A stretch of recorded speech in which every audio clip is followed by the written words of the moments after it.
Hello friends, Venkateswara స్వామి చరిత్ర episode 2. అలా ఆదివరాహ క్షేత్రం సత్యయుగంలోనే ఏర్పడుతుంది. ద్వాపర యుగంలో కృష్ణుడు ఆయన అవతారాన్ని ముగిస్తారు. కలి అనే రాక్షసుడు చాలా చెడ్డవాడు. రాజ్యాల్లోకి దూరి ప్రజల బుద్ధుల్ని మార్చేస్తూ ఉంటాడు.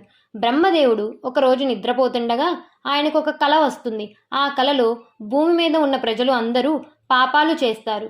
చనిపోయిన తర్వాత ఒక్కరు కూడా స్వర్గానికి రాకుండా ప్రతి ఒక్కరూ నరకానికి వెళ్తున్న దృశ్యం ఆయన కళ్ళకు కట్టినట్టుగా కనిపిస్తుంది.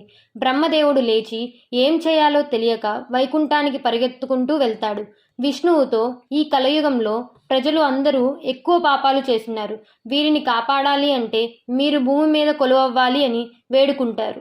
విష్ణువు అలా ఆలోచనలో పడిపోతారు. ఇక నేను ఏ రూపంలో భూమి మీద అవతారం ఎత్తాలి అని ఆలోచిస్తారు. సరే బ్రహ్మదేవ, మంచి సమయం కోసం ఎదురు చూడు అని మాట ఇస్తారు. భూమి మీద ఏమో పాపాలు ఎక్కువ అవుతున్నాయి, కాలం గడుస్తుంది, కానీ విష్ణువు మాత్రం భూమి మీదకు రావట్లేదు అని బ్రహ్మదేవుడు బాధపడుతూ నారదుడికి చెప్తాడు. విష్ణువుని భూమి మీదకు తీసుకొని రావటం నీ బాధ్యత అని చెప్తాడు. ఆయన అన్ని విషయాలను గ్రహించి విష్ణువుని భూమి మీదకు రప్పించాలి అంటే నారదుడు ఏం చేశాడో నెక్స్ట్ ఎపిసోడ్లో తెలుసుకుందాం. Stay tune guys. Okay, bye friends.